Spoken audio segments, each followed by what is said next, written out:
5 pelajaran dari kekalahan Manchester United kontra Crystal Palace. Itu Rashford gak mau diistirahatkan dulu Ten Hag?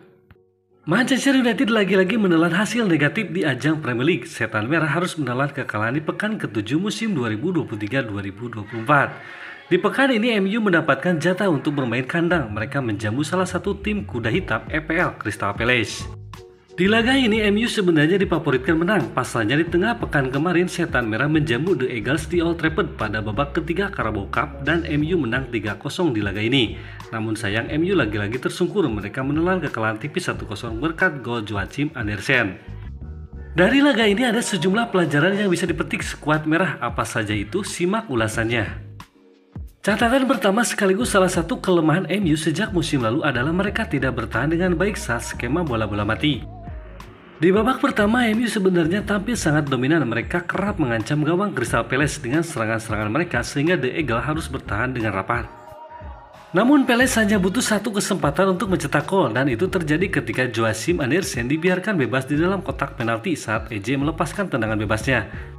Di musim ini MU sudah beberapa kali kebobolan dari skema-skema bola mati sehingga Erik ten Hag harus segera memperbaiki aspek ini. Catatan kedua dari laga ini adalah Manchester United masih belum bisa menghadapi tim parkir bus. Harus diakui MU mendominasi laga ini sejak babak pertama. Di babak kedua mereka semakin meningkatkan intensitas serangan mereka setelah posisi tertinggal. Namun MU kesulitan untuk menembus pertahanan rapat The Eagles. Para playmaker mereka Bruno Fernandes, Mason Mount, lalu Christian Eriksen kesulitan untuk membongkar pertahanan rapat sang tamu. MU malah mengandalkan serangan-serangan dari sayap yang tidak efektif dan Erik ten Hag seakan tidak memiliki rencana B ketika serangan-serangan itu tidaklah efektif. Satu hal yang menarik dari kekalahan MU ini adalah mereka kembali gagal menaklukkan pawangnya Old Trafford. Ya, Roy Hodgson, manajer Crystal Palace, punya rekor yang impresif saat bertandang ke Old Trafford. Ia sudah meraih 5 laga Premier League tanpa kekalahan saat bermain di Old Trafford. Tidak ada manajer manapun yang mampu tidak terkalahkan di 5 kunjungan beruntun ke Old Trafford pada ajang EPL. Jadi pelatih Gaek ini benar-benar jadi momok bagi Setan Merah. Satu hal yang perlu dipertimbangkan ulang oleh Erik ten Hag adalah menjadikan Marcus Rashford starter di laga-laga berikutnya. Tidak bisa dipungkiri musim lalu Rashford tapi luar biasa. Ia berhasil mencetak total 30 gol dalam satu musim.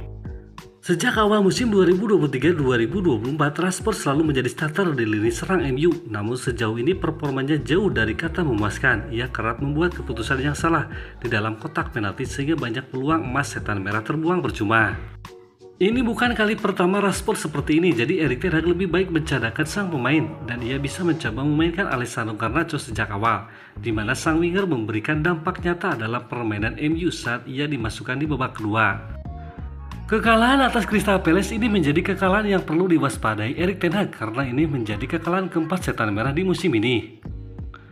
Hingga pekan ke-7 MU sudah kalah 4 kali. Ini merupakan catatan terburuk Setan Merah sepanjang sejarah. Yang lebih menyesalkan lagi, MU sudah kalah 2 kali beruntun di Old Trafford. Terakhir kali MU mengalami situasi ini di tahun 2021 silam di era Ole. Jika tidak mau catatan ini terus bertambah buruk, Setan Merah harus segera introspeksi dan membenahi penampilan mereka.